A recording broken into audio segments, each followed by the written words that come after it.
Chile here with Aristotle's moon. And we have ascendant 17 degrees Leo, Jupiter hour, Jupiter in the 12th, but the moon is in Gemini in the 11th. Mercury and Mars conjoining in Aries in the ninth house, leaving Saturn, and it's 8 degrees. It's not good for business in my chart.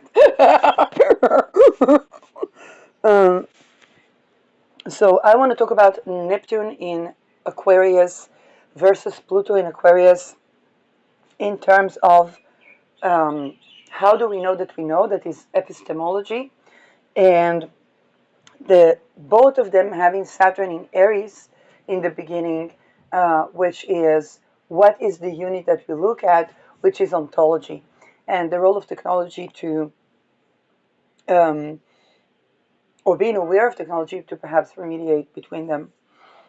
So yeah, that's a random post. By the way, another thing with Ketu Magha Nakshatra, I noticed people are purging the blonde. And now, if I think about Ketu, let's say 9 years ago, then I remember when I tried to dye my hair, at first I thought blue, and then I was trying to, yeah, but before we dye to blue, if I have like brown hair, then I would need to lighten my hair. And then it looked green. It looked dry and green. And then I would spend the next 9 years literally returning my brown. I don't know why. I thought to do this by myself. And then I realized that anyway, blonde does not look good on me. So, but blue might, but I would need to go through the oxidated. So I think about 1996. That was the time when my mama, when Saturn rules hair. No, this is everybody has to hear this. I was in high school, and around Purim it's kind of like Halloween. So my mama took me to a hairdresser to have rainbow color in my hair. Now, rainbow color is flag of LGBTQ. My mother, nobody, and so, but that would not be the only incident with my hair that was Neptunian. I tried. Everybody were trying to braid their hair before anybody knew what is cultural appropriation. Then people tried to braid their hair, and I tried to braid my hair, but then I got after 4 braids, I got tired, and what was left out was looking like a swastika.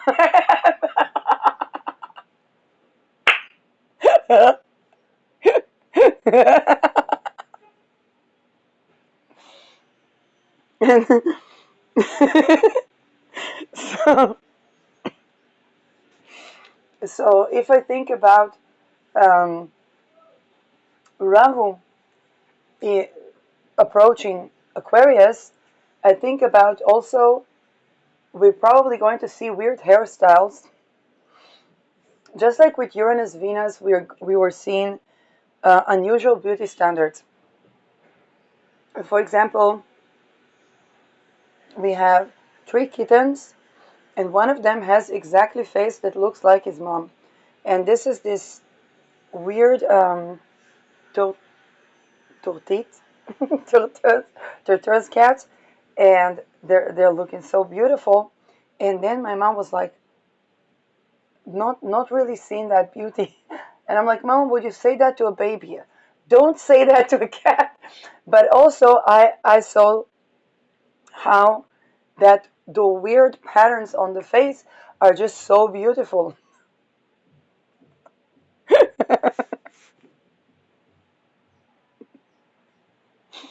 And oh yes, well, I think my first newspaper in high school I would edit a newspaper, but that would probably be around, no, it was around that time. Now, Neptune to Aquarius. Neptune to Aquarius, if Aquarius is the scientific endeavor and the shift of paradigms, nothing. That was Ketu Manga was purging the blonde and into weird hairstyles. Now with Neptune, we had to surrender how we've been perceived. And then back then, the hair wasn't given off symbolism that I was not intending to. And Saturn in Aries, Saturn Neptune, by the way, can be the questions of identity. For example, um, when I was doing channeling experiment, I was before that I was severely tortured, but then I was doing, what can I say? Probably if people should channel from a grounded place and so on and so forth. Um, y'all have the context. I never had access to such a place fully, so um, there would begin all the weird hand gestures that I see everybody doing around, um, and the eye, the one eye covered, because it's kind of like, how do I even do a profile picture that comes out good? So you look at what goes. Some people do duck face, some people this, and I'm like, okay, squinting eye does look better. To actually fix my expression, I would need to like fix my childhood.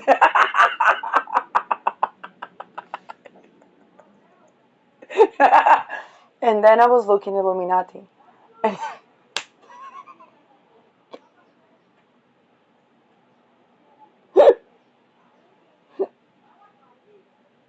um,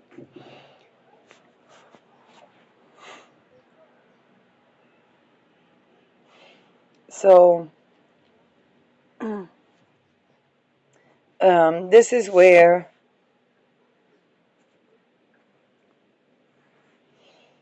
the mix around identities is bound to happen with Neptune in Aries. But Neptune in Aquarius, where Saturn was in Aries, was also given that. Now we have Saturn, Neptune, and we have another chapter on that. And to that is added the occult and technological interface. And so with Neptune in Aquarius, we really had to surrender both the ontology and the epistemology. What do I mean by that? We had to surrender the how do we know that we know. Saturn in Aries meant that that would be also around identity. Um,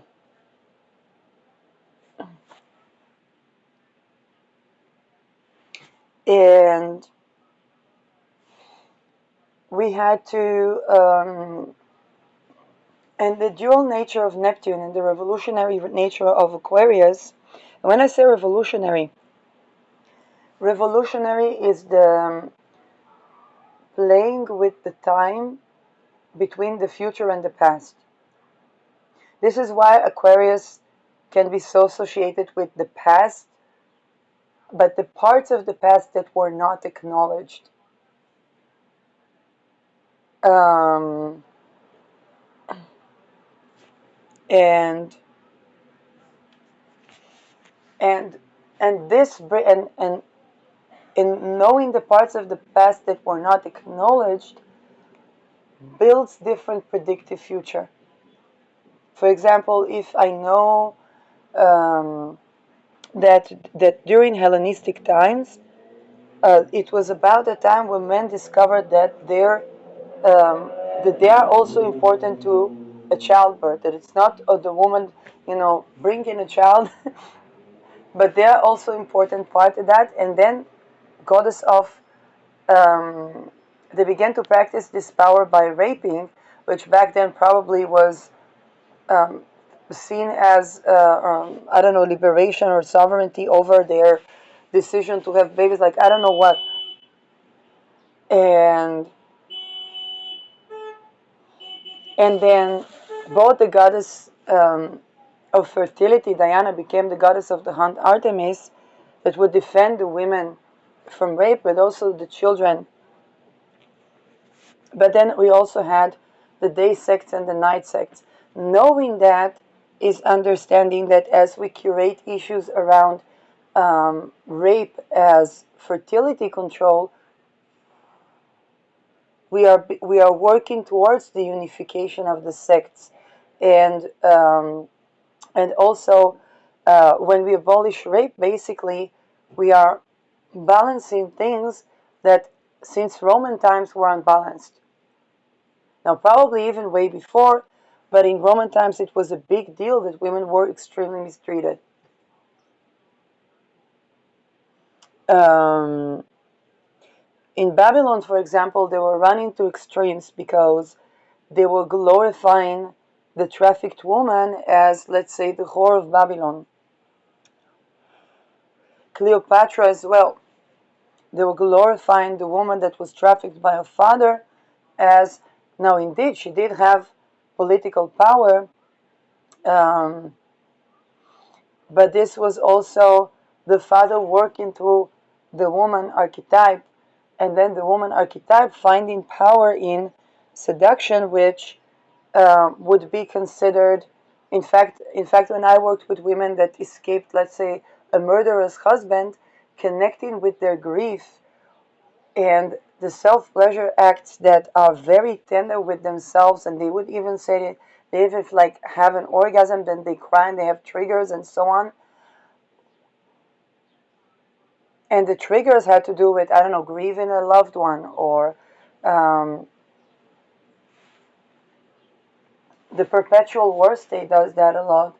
And and when they would speak about their relationship with their partners or their husbands, sometimes before wanting to birth daughters, sometimes not, then they would the intimacy would be, the sexuality was a source of power, and um, it was compatible until they wanted to basically be a sovereign self, because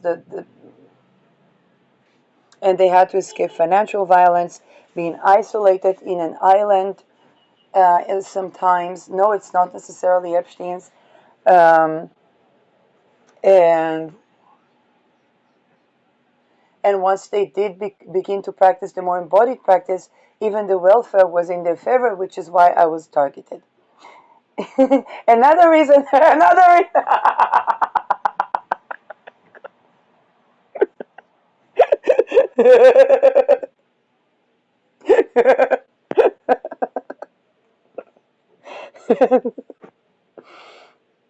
uh, so, um, and by the way, I was not any healer or anything like that. It was just like conversations with people trying to find out what can help. That's all that it was. It was never therapy or anything like that. Even when I studied, let's say, aromatherapy, and no, it's not touch therapy. I never gave touch therapy. Nobody would want me to, like, not with my traumas. Um,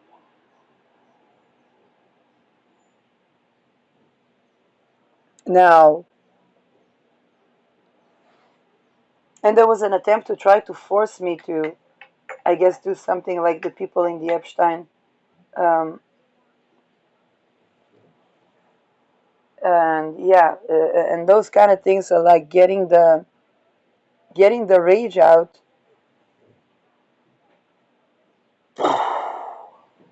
Um,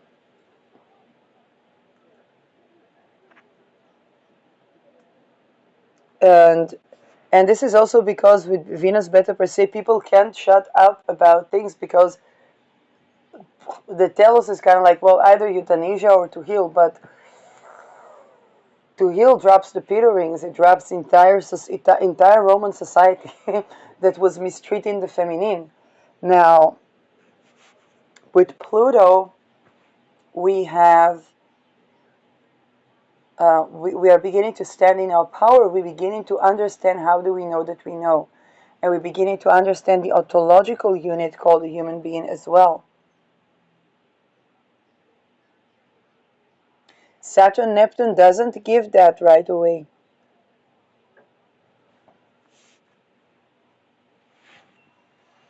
But this is where people are becoming aware of the occultistic practices that were affecting identity.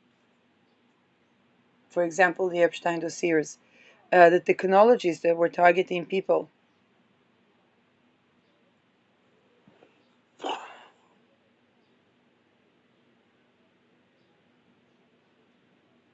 Um, People are standing in their power in the face of anything that came to enslave them. And now, if we know that this is the trajectory, then anybody that was busy profiting off of people being stupid or enslaved should go short on their investments.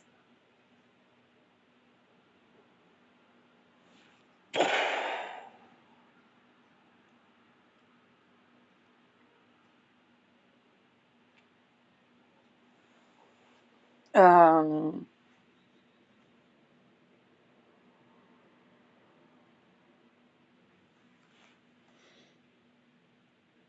Moon sextile in Chiron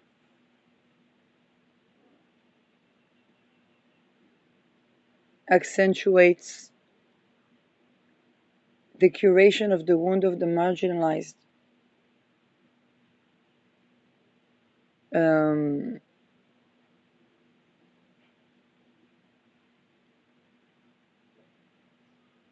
and I want to talk about Saturn because for me, Saturn was on a degree that has a point where it's kind of like, oh, not good for business. Now, Saturn in Aries, Aries is entrepreneurship, and Saturn in Aries sets a certain boundary where if the foundations were not built well, then or not aligning with the actual identity of the person, then Saturn will bring about a certain type of crisis. Let's say if I went to study, I don't know, aromatherapy as a venture of the how do we know that we know. It was important for me to practice before I make an opinion on, let's say, the medicines or the untraditional medicines.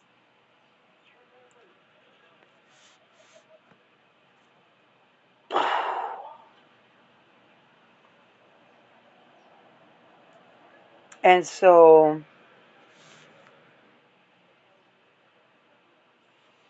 while Saturn would limit, let's say, venturing on or progressing with the business, it would be also a limitation where, wait a second, acknowledging the fact that infants are targeted, and I'm not in a point where I can, let's say, consultate to people.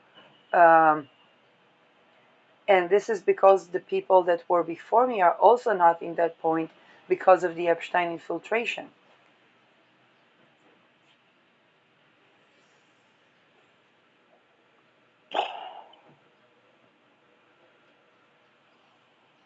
And a person that went through these things, they can't just go to a working sector that is infiltrated by those agendas to enslave and disable and assassinate humanity.